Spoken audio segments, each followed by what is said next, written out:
Este, ya cumplimos con toda la lista. Mañana no hay lista. Mire, Sin desafortunadamente lista, no ¿no? pudimos captar el Y nombre de nada este más, dirigente si les social parece que al que los se que ya refiere el preguntaron hoy presidente López Obrador. ya no Se pregunten refiere mañana. a una persona llamada Sergio. Esto después de una pregunta de Reinaide Ramírez, ya sabe, pues 50 preguntas que hace Reinaide en la conferencia mañanera cuando el reglamento es claro con dos. Y mire, es la chamba de los periodistas, es la chamba de los corresponsales de la fuente hacer la mayor cantidad de preguntas, pero también hay que sujetarnos a nuestro profesionalismo y a nuestra ética periodística. Y bueno, se aventó como 50 preguntas para hacer, como uno, lo digo como eufemismo, ¿no? Se aventó varias preguntas ahí, Reina Aide, entre estas muchas sobre medio ambiente, sobre las mineras, sobre los acuerdos precisamente con las mineras con los que se está llegando en estos momentos, sobre Víctor Manuel Toledo, su salida, etcétera, etcétera. Pero hay algo que me llama mucho la atención, que es la parte en la que el presidente López Obrador se vuelve a burlar de Mexicanos Unidos a favor de la corrupción, ¿no? Este organismo de Claudio X González asegurando pues que, bueno, están utilizando las causas del medio ambiente para su beneficio y que tiene mucho esto que ver, señoras y señores, en todo caso, tiene mucho que ver con lo que pasó, por ejemplo, con el Pacto por México, ¿no? Que la organización de Claudio X González se llama Mexicanos Unidos contra la Corrupción y la Impunidad, pero es todo lo contrario, es Mexicanos Unidos por la Corrupción, a favor de la corrupción y la impunidad, como el Pacto por México no era el Pacto por México, eso fue un pacto contra México, en el que se originaron una serie de sobornos para darnos en la torre a todos nosotros con una serie de reformas estructurales que solamente benefician a los que están en las esferas del poder. Eso llama mucho la atención. Pero bueno, ¿qué le parece que empezamos este resumen de la conferencia mañanera? Por cierto, hoy le tocó a nuestro corresponsal Hans Salazar hacer preguntas muy importantes y planteamientos muy importantes, muy sensibles, muy sociales en la conferencia mañanera y por supuesto ya nos estamos enlazando con él en cualquier momento. Antes de que vayamos con Hans y platiquemos de sus preguntas, comenzamos con una buena noticia. Una noticia que se viene manejando desde ayer y que hoy confirma el presidente López Obrador, que el Tribunal Electoral determina que esta resolución del Instituto Nacional Electoral está mal.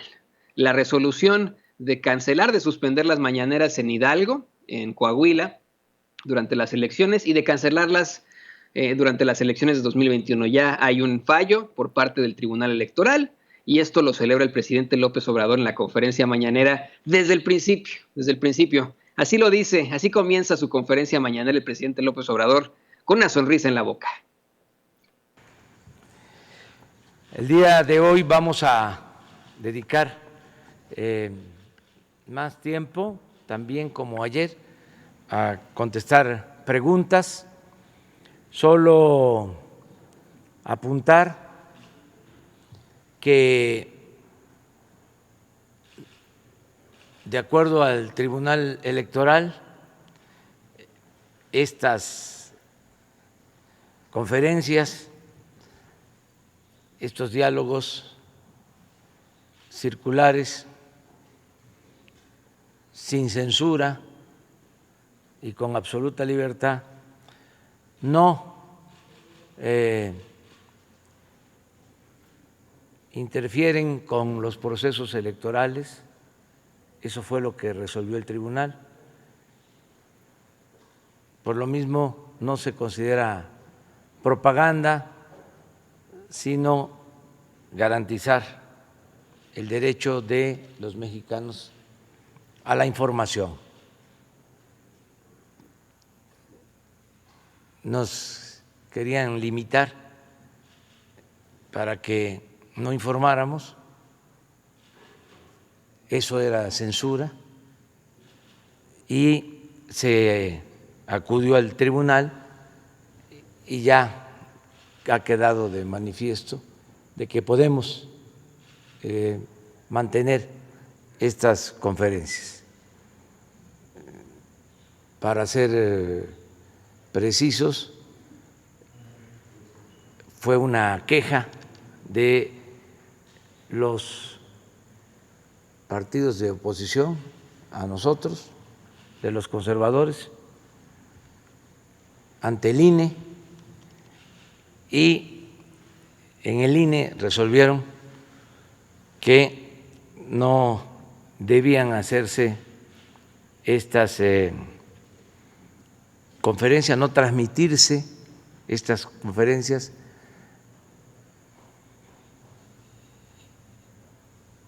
y ya al acudir al tribunal se resuelve de que sí podemos hacerlo. Muy bien. La otra buena noticia.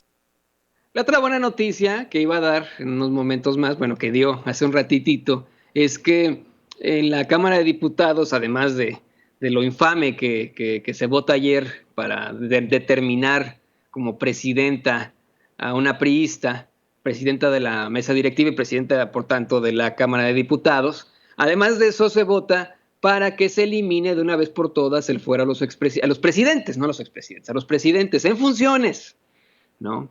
Para que un presidente en funciones pueda ser juzgado por corrupción, por delitos electorales, por cualquier delito, como cualquier otro ciudadano. Este es un tema, señoras y señores, con el que yo a veces tengo encontronazos con muchas personas en las redes sociales, por el que soy criticado por mismos, pues vamos, personajes políticos, pero estoy convencido que el presidente en esto tiene la razón. Estoy convencido en que, si bien es cierto que un político se puede enfrentar a una persecución por parte de sus adversarios y lo puede meter en la cárcel injustamente, lo mismo puede pasar con un ciudadano. O ya se nos olvidó que Jesús Lemus, por ejemplo, a quien hoy tendremos en Sin Censura, no tiene fuero, y que durante el sexenio de Felipe Calderón fue perseguido y puesto en la cárcel por hablar acerca de los vínculos que tenía Genaro García Luna con el crimen organizado. Ya se nos olvidó de la persecución que se ejerció en contra de Anabel Hernández, de Olga Warnat. Ya se nos olvidó esos más de 40 periodistas asesinados en tiempos de Felipe Calderón. Estos señores no tenían fuero, ¿eh? Los que fueron acusados injustamente, como el abogado Herrera, tampoco tenía fuero. Por lo que todos debemos estar en las mismas condiciones. Ahí sí, que la justicia sea implacable.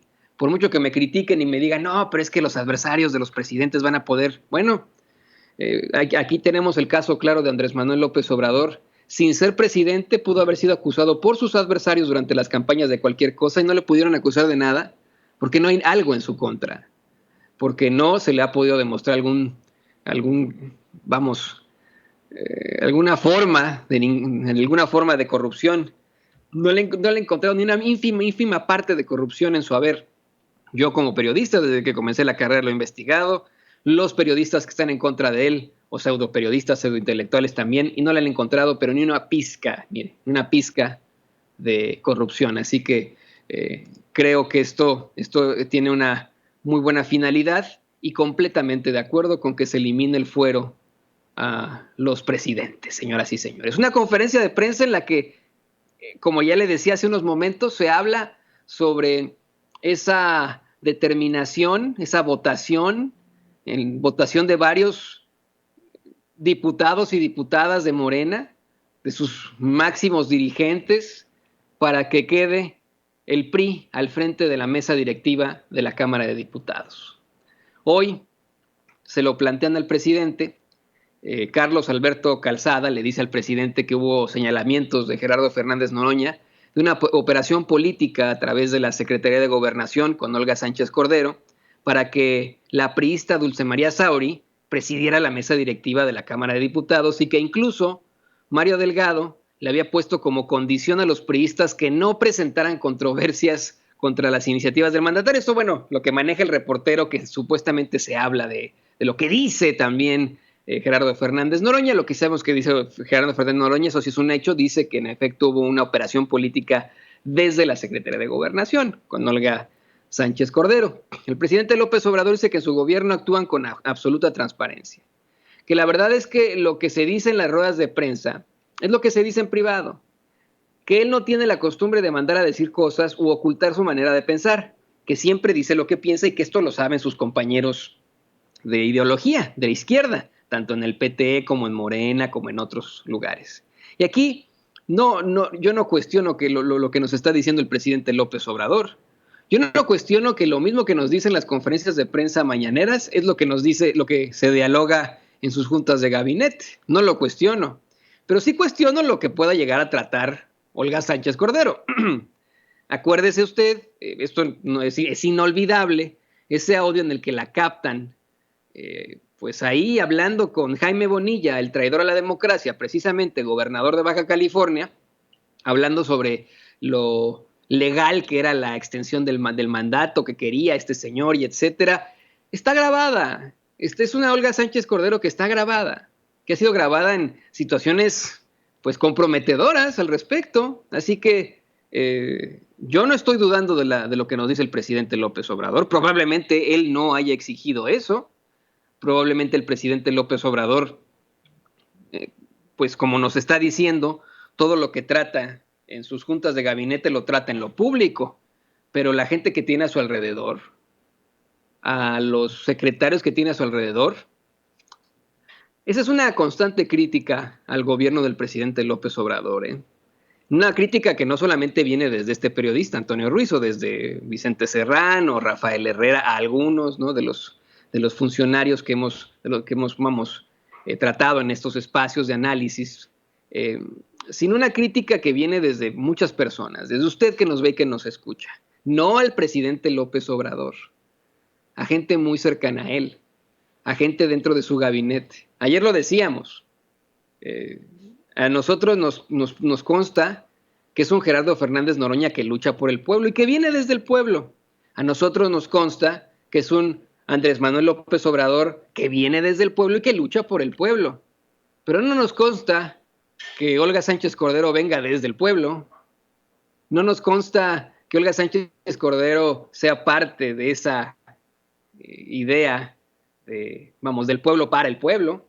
Olga Sánchez Cordero, pues, siempre ha pertenecido también a estas esferas del poder, a estas esferas de los privilegios, como muchos otros de los miembros de su gabinete. Hoy el presidente es cuestionado sobre precisamente los miembros de su gabinete. Le preguntan, oiga, ¿a quién destacaría de su gabinete y a quién no? Dice que no destaca a ninguno, ¿no? Que no tiene fallas, que no hay fallas con miembros de su gabinete, que hay diferencias, ¿no? Hay puntos en los que no están de acuerdo, pero que de eso se trata la pluralidad en su gobierno, de poder hablar de esto y del otro, pero que sí en efecto destaca, por ejemplo, la labor del almirante secretario de la Marina, Rafael Ojeda, y del general secretario de la Defensa, Crescencio Sandoval, así como de Alfonso Durazo, al coordinar la estrategia de seguridad. A ellos los destacó desde un principio y habla de todo esto. Yo les soy perfectamente honesto, a mí me parece que hay funcionarios dentro de su gobierno que no representan al pueblo, pero eso es lo que yo opino, ¿eh? Eso es lo que yo opino. Y le pido a usted que no nos crean en nosotros. Este es mi análisis. Así que, en cuanto al tema de la mesa directiva, el presidente López Obrador dice que pues se tienen que respetar los reglamentos, que en la pasada legislatura lo entendió muy bien el licenciado Porfirio Muñoz Ledo. Lo dice el presidente como diciendo, a ver, si lo entendió muy bien Porfirio, ¿por qué Gerardo no? Así lo entendí yo, pero ese le digo es mi análisis, puede que no sea así, porque así lo dice el presidente. Dice, en la legislatura pasada lo entendió muy bien el licenciado Porfirio Muñoz Ledo, como diciendo, Gerardo, ¿por qué no? Yo le explicaría al presidente López Obrador que Gerardo, ¿por qué no lo entendió así? Ni por qué Antonio Ruiz no lo entendió así, porque mucha gente que nos ve y que nos escucha no lo entendió así, es porque no queremos ver al PRI más. Es porque ni un voto al PRI, ni un voto al PAN. Es porque nos parece absolutamente ridículo que prevalezca la ley sobre la justicia. Y es todo lo contrario, es lo mismo que dice él, con mucho respeto se lo digo al presidente López Obrador, él siempre lo ha dicho, que la justicia, esa constante y perpetua voluntad de darle a cada quien lo que le corresponde, está por encima del derecho, por encima de la ley, por encima de los reglamentos. No porque los reglamentos digan, es que tiene que ser así, vamos a afectar a la justicia. A mí me parece verdaderamente injusto tener al partido que hoy es cuestionado por sobornos de Odebrecht, que hoy es cuestionado por los sobornos de las reformas estructurales, que ha sido cuestionado durante décadas por tanta impunidad, por tanta corrupción, por masacres. Hoy ese partido presida la mesa directiva de un gobierno de izquierda, porque esa es la realidad. La mayoría en la Cámara de Diputados, la mayoría en el poder legislativo es de izquierda. Y es verdaderamente ridículo tener a un partido terrible presidiendo en esto. Me llaman exagerado. Cada vez que yo solicito o exijo que desaparezca el PRI, que le quiten su registro y que sea prohibido como partido, así como lo hicieron en Alemania con el Partido Nacional Socialista. Dicen, ay, Toño, el partido nazi, no exageres, por favor, no seas ofensivo. No pretendo ofender y ofrezco una disculpa si así es, ni al pueblo judío ni al pueblo alemán. Pero es claro que el Partido Revolucionario Institucional ha causado este gran holocausto mexicano, esta gran impunidad en la que vivimos, desigualdad terrible a la que nos enfrentamos. Así que no creo estar exagerando al decir que el PRI, el PRI ya estuvo bueno. Por eso es que entiendo lo que dice el presidente, que hay que respetar los reglamentos y que qué bueno que lo haya hecho así el licenciado Porfirio Muñoz Ledo. Yo le diría, bueno, Gerardo Fernández Noroña tal vez no lo ve de esa forma, como no lo veo yo, porque primero está la justicia. Y aún así se cumplió con la ley. Se cumplió con la ley porque el Partido del Trabajo sí llega a la primera legislatura como la tercera fuerza política. No sé qué pasa con eso. Es absolutamente ridículo. Dice el presidente que en todo caso, pues en su gobierno obviamente no condiciona nada, que sería indebido y hasta ilegal quitarle el derecho a un grupo de legisladores de presentar controversias constitucionales, pero que ellos de ninguna forma están condicionando. Y le digo, yo no estoy diciendo que sea el presidente López Obrador per se. No creo que el mismo Gerardo Fernández Noroña nos diga que es el mismo presidente. Aquí Gerardo Fernández Noroña nos habla de la secretaria de Gobernación, de Olga Sánchez Cordero, haciendo una operación política desde su secretaría de Gobernación. Lo que sí es que el presidente dice, sin dar nombres, no menciona directamente a Gerardo Fernández Noroña, pero dice que él le tiene mucho respeto y aprecio a los legisladores del Partido del Trabajo, pero que como les tiene respeto, pues ellos saben cómo piensa y que debemos actuar con rectitud siempre, que no deben importar los cargos, sino el encargo. Y por eso mismo yo insisto con esto. No es que importen en esto, señor presidente, los cargos, no es que no se esté actuando con rectitud, todo lo contrario. El buscar que el PRI no tenga puestos más en la política, en la función pública, es actuar con rectitud. Esa es la realidad. Y yo no me canso en decirlo. Yo no tengo nada en contra de los priistas en lo personal. Mire, conozco a muchos priistas, tengo amigos priistas que son priistas y pues ni modo, ¿no? Pero yo creo que no deberían trabajar en la política. Los amigos priistas que tengo no trabajan en la política. Ahí se la pongo. Pero son militantes priistas. Creo que deberían dedicarse a otra cosa los priistas, definitivamente. Los que hemos tenido en los últimos 20 años deberían ser inhabilitados de la política y de la función pública y dedicarse a otra cosa. Ese partido tiene que desaparecer, señoras y señores. Y mire, se nos está acabando el tiempo, por eso